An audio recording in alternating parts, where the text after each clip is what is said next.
Hi, this is a brand new episode of Draw My Life, and today you'll hear the 100% true story of Carl. That's Carl the Coral. That's my name. Now, this is all thanks to Jennifer Vu, Jason Huynh, and Joyce Pi for geo011. So, this is me with all of my big extended family. We have so many species of plants and animals here, from sea anemones to starfish to seahorses and everything in between.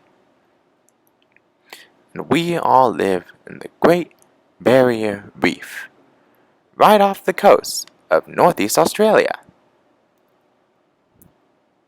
Now, Paul is my roommate.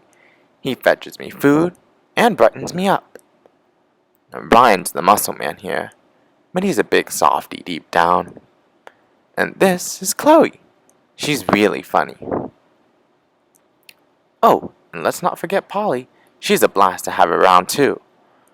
And James, he always goes with the flow. And Ollie always lends a helping arm. And of course, humans young and old are welcome here 24/7. Now, corals help protect the mainland from cyclones and big waves. After all, they don't call us the Great Barrier Reef for nothing. And tourists from all over the world love to come check us out with their cameras, snorkeling gear, or even their scuba suits. There's so much to see.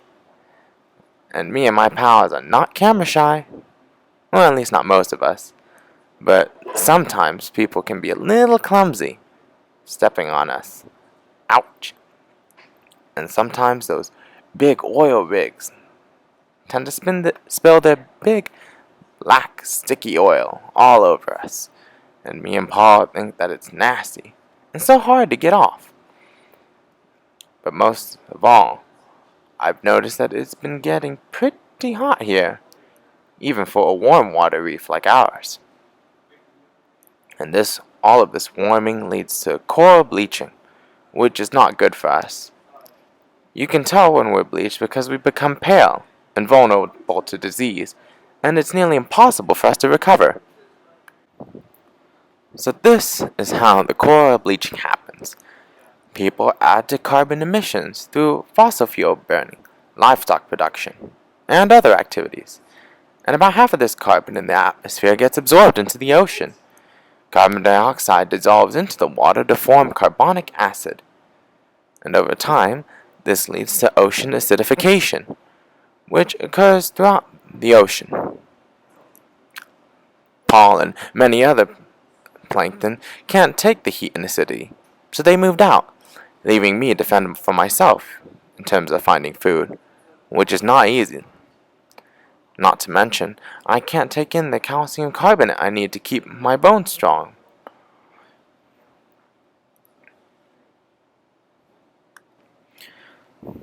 To be honest, the conditions aren't good for any of us here at the Great Barrier Reef, or any other reef for that matter.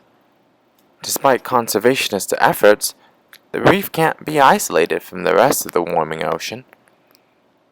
Now, we try to adapt the best that we can, but the ocean is warming and becoming more acidic, way too fast for us to adjust. The conditions, they stress us all out here, and I'm not sure how much more we can take. In fact, roughly half of us have not been able to make it through these changes, partly because we rely on each other for survival.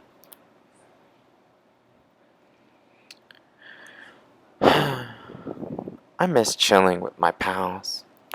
It gets so lonely out here in the big blue, all by myself. There used to be so many fish to talk to here, and now it's just, well, empty.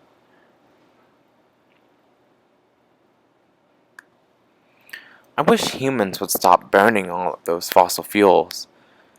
Instead, they can use other renewable energy sources. and plant trees that trade out the carbon for good old oxygen. Well, thank you for watching and listening to my story. And make sure that you help save our coral reefs.